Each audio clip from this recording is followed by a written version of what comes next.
anak-anak, hari ini Ibu Latifah akan menyampaikan sebuah cerita rakyat. Tapi sebelum itu, apa sih yang dimaksud dengan cerita rakyat? Jadi, cerita rakyat adalah cerita yang dibuat oleh masyarakat di suatu daerah tertentu di masa lampau dan disampaikan secara turun-temurun. Biasanya cerita rakyat ini berkisah tentang suatu kejadian di daerah itu atau asal-usul suatu daerah. Pada suatu cerita pasti terkandung unsur-unsur di dalamnya. Unsur-unsur cerita rakyat sendiri secara umum terbagi menjadi dua, yaitu unsur intrinsik dan juga unsur ekstrinsik.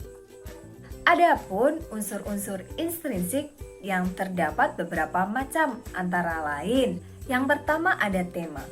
Tema merupakan inti persoalan yang menjadi dasar dalam sebuah cerita. Yang kedua ada latar atau setting dalam cerita rakyat.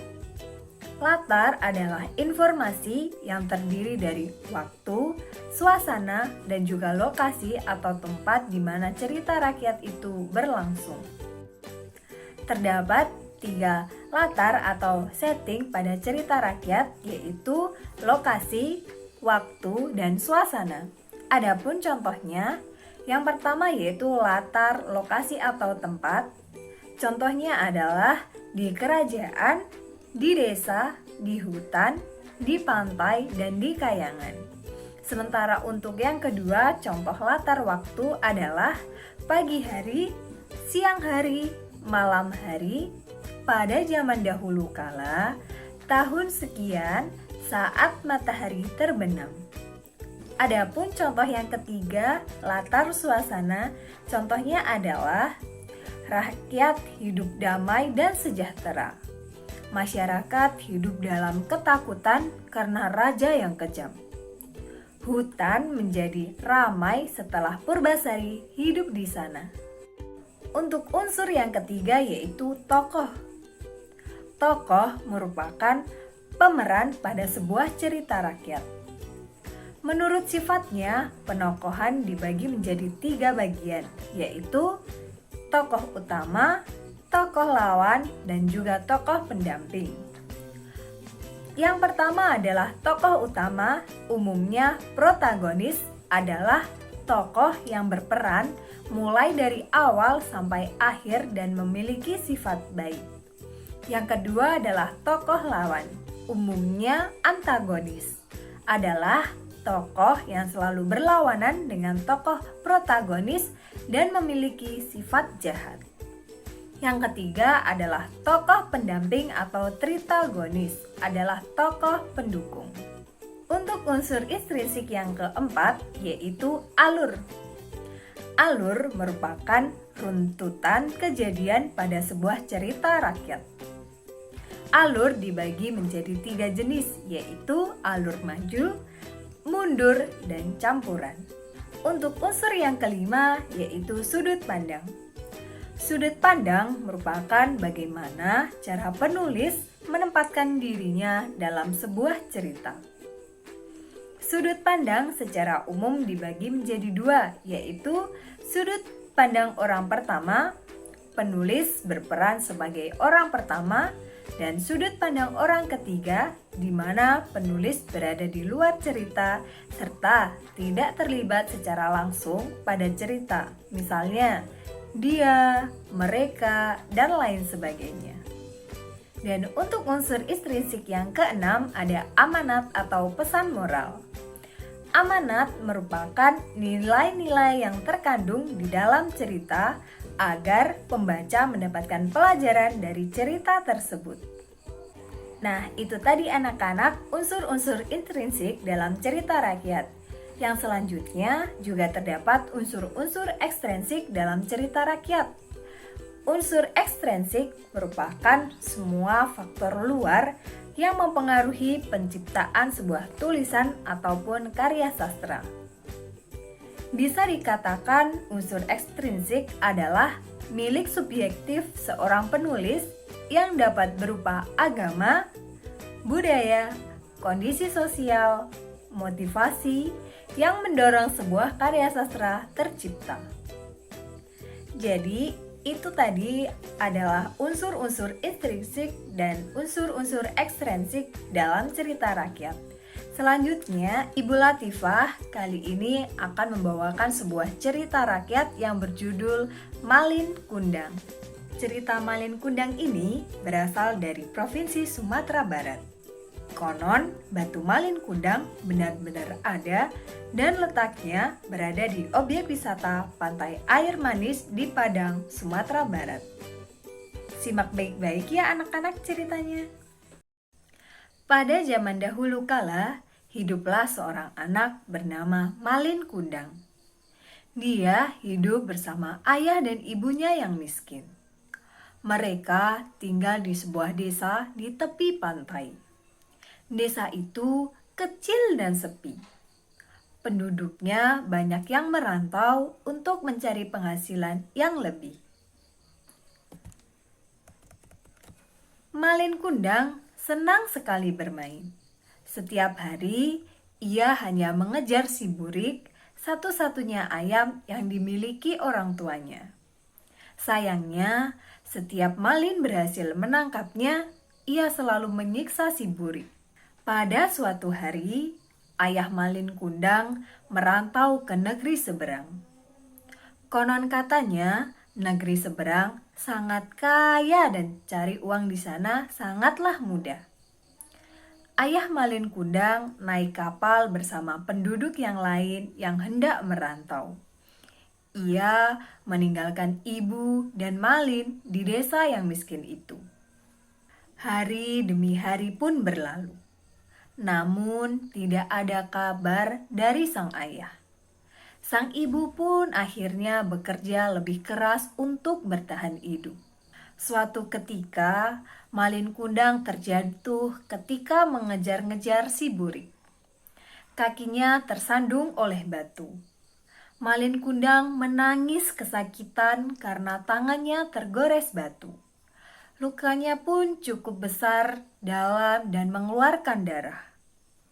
Sang ibu segera mengobati luka si Malin Kundang. Dengan penuh kasih sayang, ia merawat Malin. Namun, walaupun lukanya akan sembuh, bekas lukanya tidak akan pernah hilang. Hari berganti bulan. Bulan berganti tahun. Tahun pun berjalan dengan tergesa-gesa. Tanpa terasa, sekarang Malin telah tumbuh menjadi seorang pemuda yang tampan dan kuat. Ia mulai bosan tinggal di desa yang sepi dan miskin itu. Dia ingin merantau seperti ayahnya. Kemudian, Malin pun meminta izin kepada ibunya untuk merantau ke negeri orang. Ibunya pun merasa sedih karena khawatir Malin tidak akan kembali seperti ayahnya. Namun, Malin berjanji akan menjadi orang kaya dan membawa ibunya ikut bersamanya. Akhirnya pun dengan berat hati, ibunya mengizinkan Malin untuk merantau. Malin Kundang menyelinap ke dalam sebuah kapal. Ia bersembunyi di dalam sebuah peti kayu.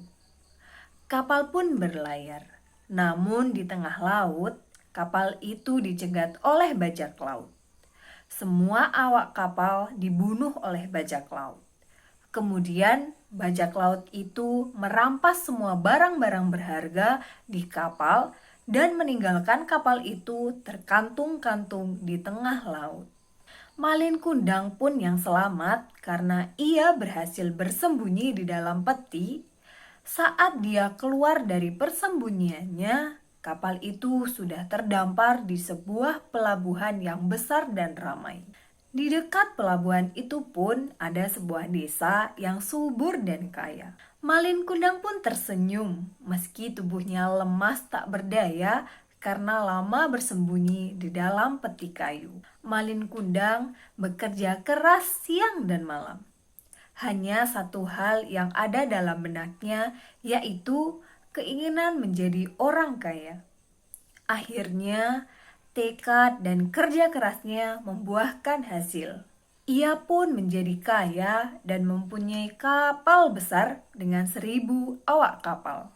Ia pun mempunyai seorang istri yang sangat cantik. Suatu hari, Malin Kundang mengajak istrinya berlayar dengan kapal mewahnya. Mereka berlabuh di kampung halaman Malin Kundang. Berita tentang kedatangan Malin Kundang terdengar sampai telinga ibunya.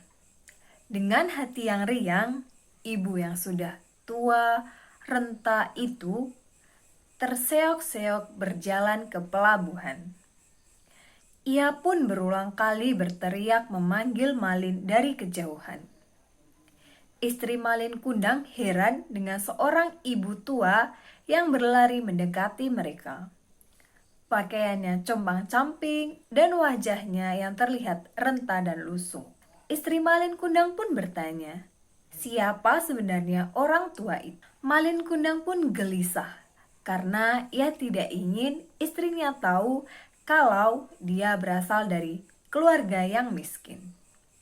Ia pun mengatakan kepada istrinya kalau mungkin wanita tua itu hanya pengemis yang meminta sedekah. Masa kau tidak mengenali aku? Aku adalah ibumu. Tanya orang tua itu kepada Malin Kundang. Malin Kundang pun menjadi marah dan mengatakan, ibuku sudah mati. Jangan kau mengaku-ngaku, wahai pengemis tua. Sang ibu menangis terseduh-seduh sambil berkata, aku yakin kau Malin anakku. Lihatlah bekas luka yang ada di lenganmu. Hanya Malin Kundang anakku yang mempunyai bekas luka seperti itu. Malin Kundang semakin marah dan menyuruh pengawal untuk mengusirnya. Sang ibu pun terus menangis terseduh-seduh. Dengan penuh rasa kecewa, sang ibu pun berdoa, ya Tuhan, jika dia benar Malin anakku, berikan dia hukuman yang setimpal. Petir seketika menggelegar, padahal langit sedang cerah. Pelan-pelan, Malin merasakan ada hal yang aneh. Tubuhnya terasa semakin kaku. Oh, ada apa dengan tubuhku? Tidak! Teriak si Malin. Malin Kundang menyadari bahwa dia sedang dikutuk.